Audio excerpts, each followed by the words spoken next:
Okay. Let me check my papers. They're okay. They're okay. Good morning. Good morning. So we are all vibration, yes? Yes. Mm-hmm. And we are cause in our lives, yes? Yes. And there is an effect, yes? Yes. Confucius says, before you seek revenge, dig 2 graves. Yes. So what kind of cause do you want to be in your life? And what is the effect you're creating? So I'm talking about forgiveness. And forgiveness, is it a journey or is it a destination?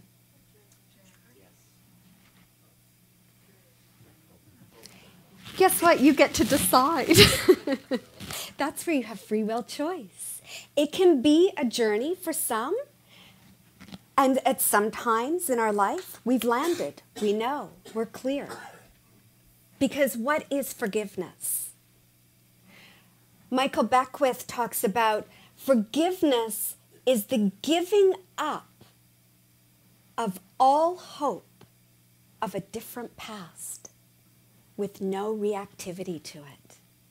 That's where my little internal scrub brushes no longer go, I'm no longer reactive. Forgiveness means forgiving new life to yourself. To yourself. So that you are free to move forward in your life.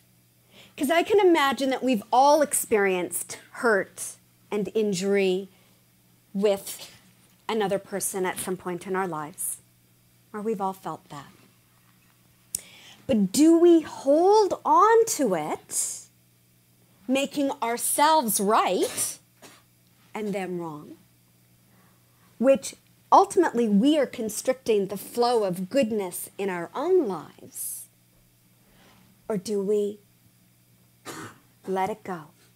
Because forgiveness is not about forgetting.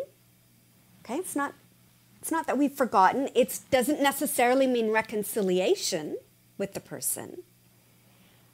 It is about letting go of our own reactivity, our own hope, letting that hope go of having a different past, knowing that we can choose for ourselves to move forward and bring that flow of goodness into our own lives. Because we're all one. We're all one. Right? That's what this teaching teaches us. We're all one. There's one power, one presence throughout the universe. And yes, it is within us. We are individualized within that oneness. But what forgiveness can bring us to is a place of compassion. And when we can move into that compassionate place, and the Dalai Lama says compassion is one of the highest forms of love, then we can stand in our own truth, in the truth of these principles, that there is only one power, one presence, one love, and it is within me. And I can be so rooted and grounded in that faith that I know I am choosing to respond from a place of love and understanding for that other person. That's being compassionate. So that I can move forward in my life. And so, what is compassion?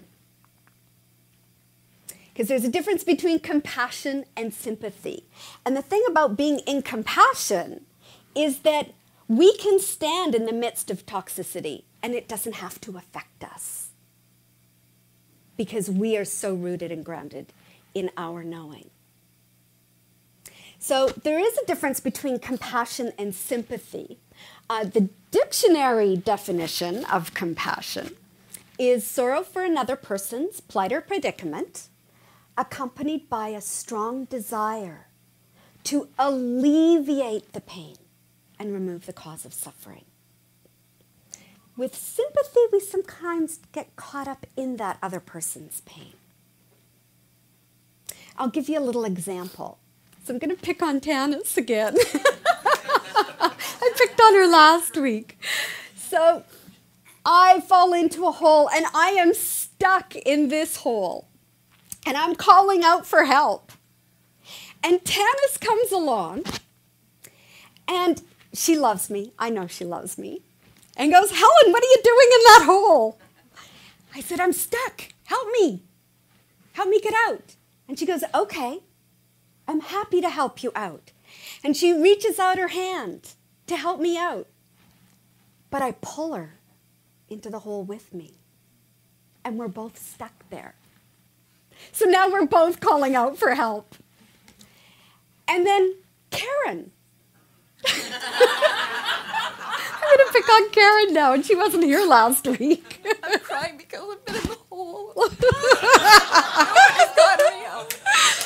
So Karen comes along, and she's upset that we're both in the hole. She's crying. Thank you.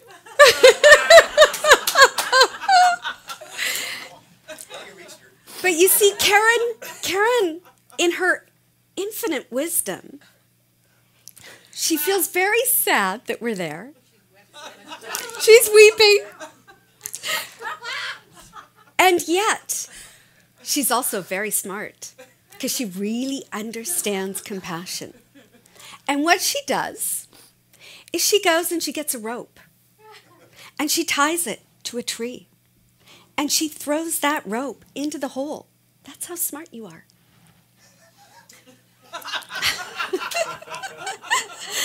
Tanis, she wasn't so bright there. She got sucked in.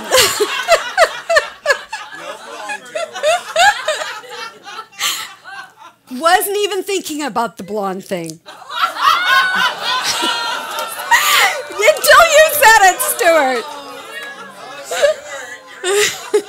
Good thing it comes from a box.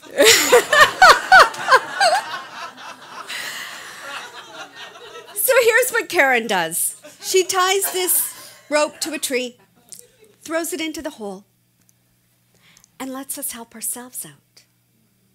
Ah, and here's the other thing. She's not attached to whether we get ourselves out of the hole or not. It is our choice.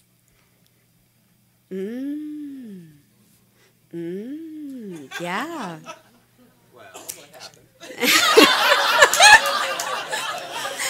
Tanis gave me a boost up, and I climbed out, and then I helped, and then I pulled the rope out of the hole and left her there. No, that gets to the latter part of my talk.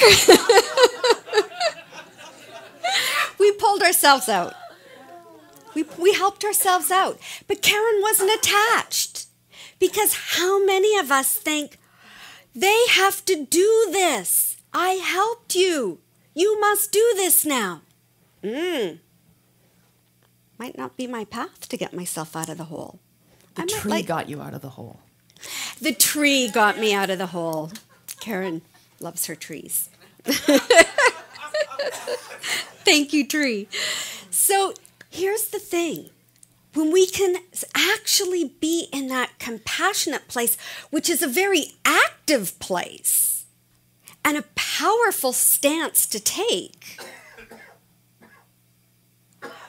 then we don't have to get sucked into the other people's negativity, toxicity. It doesn't have to affect us. Here's your rope. And it's up to you. I love you, but it's up to you. That's a very powerful place to be. Yes, and what this place of compassion allows us, for each of us, is to see the bigger picture as well.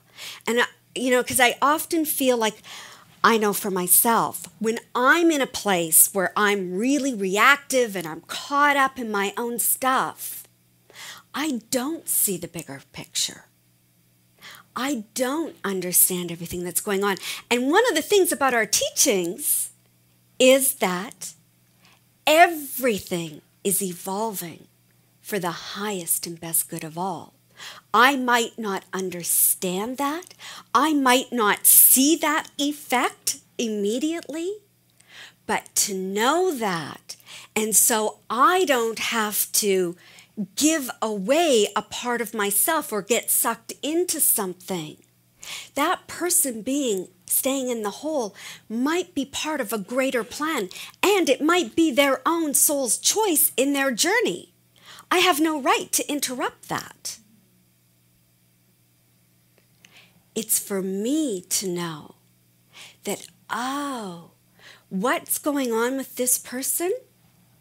That is their journey. And if that person has hurt me in any way, or I've perceived that hurt, that they too are often reacting out of their own what?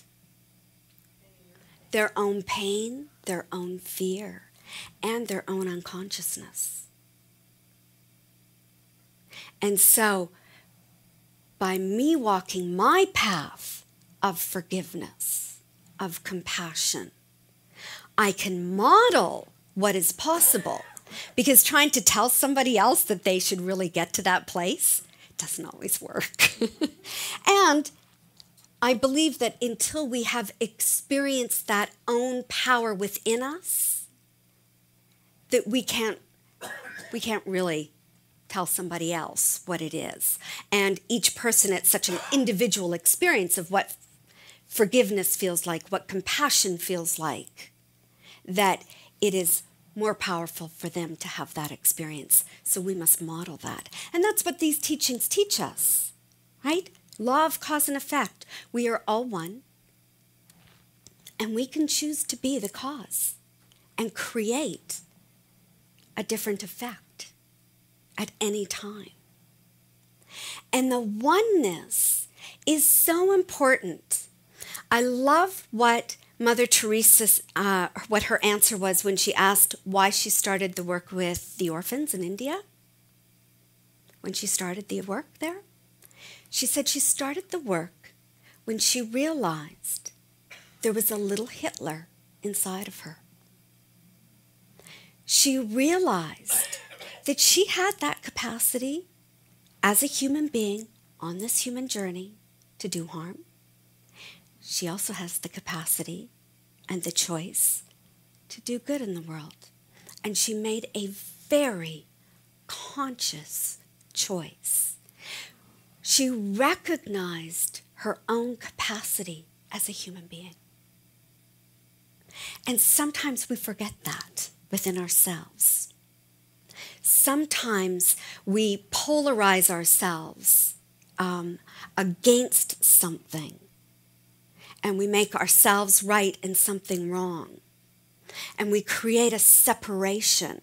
We actually create that separation within ourselves. And within that separation is the capacity for us to do harm to ourselves or others. And so to embrace ourselves as human beings and recognize that we have the capacity to do or be anything we choose in this world, and given the right circumstances,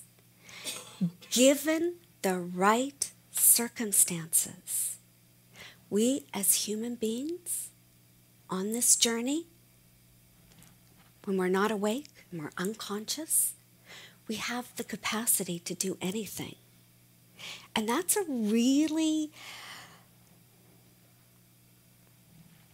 tough thing to sometimes wrap our heads around. Oh no, I could never do that. Given the right circumstances, we could be capable of anything. And so to recognize that, to be conscious and know that here in this community, we're making a really conscious choice here to recognize the oneness in everyone, to recognize that we have free will choice, to recognize that we are the cause in our lives, and therefore we can consciously create a very loving effect. So it's about being awake and about being aware of our own selves as human beings. So that when we perceive and experience someone else hurting us, we can recognize that, you know what? That too could be me, given the right circumstances. Ooh. But yes, that too could be me. And to be able to really see in that person another human being. A person who had hopes and dreams, who has a family. Because sometimes we start to objectify people and we don't really recognize that humanness within them. And that's, when we start putting people into groups, lumping people in groups, we start objectifying people and we remove the humanness. And we want to acknowledge the humanness and the capacity and the capability that each one of us have for being incredible causes in our lives to create the effect that we wish to see in the world. And that's what taking a stance for ourselves is all about. It's about saying, yes, here I am. I'm human. I too have missed the mark. That's what making a mistake is missing the mark at times. And I can forgive myself for that, knowing that, the universe, it doesn't create from precedence. The universe doesn't care whether we made a mistake 2 minutes ago or last week or last month. It does not care. What we do is we bring that mistake into the present day and keep bringing it up over and over and over again. When we can let it go, when we can forgive ourselves and be on that path, that journey to forgiving others as well. So that we're creating our lives from a more empowered place, from that compassionate place, and not getting sucked into the hole, so to speak. Not getting sucked in. So when I was going through Science of Mind over the last few days, looking for things on forgiveness, I found a lot more on forgiveness than I did on relationships for the talk last week. And Ernest Holmes talks about how the universe and God is infinite in its forgiveness. That at any time we can choose to forgive and let that go and open ourselves up to the abundance of love that is available. Love for ourselves and love for others. And so to stop creating the present from the past. To let it go. Isn't that nice to know? You can let it go. You can leave it. You can leave it here today. And walk out the doors and go, I have a clean slate. And that's what we can do every morning as well. It's like with Stacy's reading around, declaring each day, thank you for this day. Thank you. This is a new day. This is a new day, and I get to be conscious in how I create my life. And this is what I'm choosing. I talk a lot about activation energy, and that's it's a technique that I like to use in the morning because often we'll hit the snooze buttons. How many of you hit the snooze button? Yeah. And then what happens is all that chatter starts to come in, right? So a way to bypass that is to throw off the covers. Make sure that automatic heat has come on about half an hour earlier so the room's really warm. When you stand up and you put your feet on the earth and you declare and say, right then and there, Today is a beautiful day. Today is a new day. I am creating my life consciously, presently. I let go of the past. It has no power over me. I get to be the cause in my life. And I am grateful for that. Do that for 30 days. You will be consciously creating your life in a whole new way, because what you will do is create new neural pathways in the brain that automatically start to fire in that direction.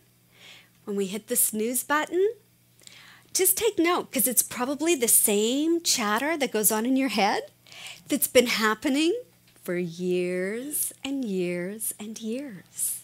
It's the same negative thinking that comes in. You want to bypass it and start your day fresh in a whole new way.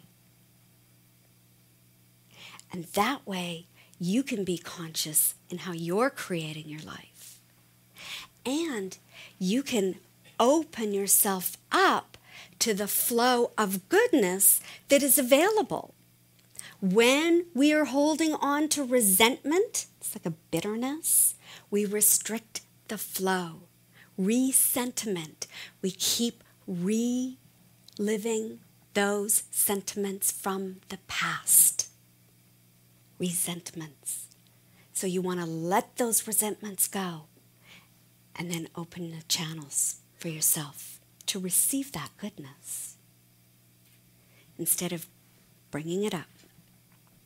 And so I'm going to leave you with these words, and they're from Miller Williams, who is an American poet.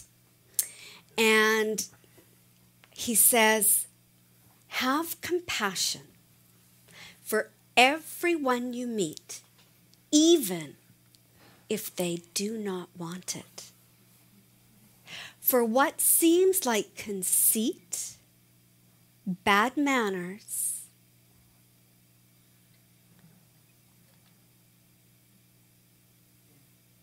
and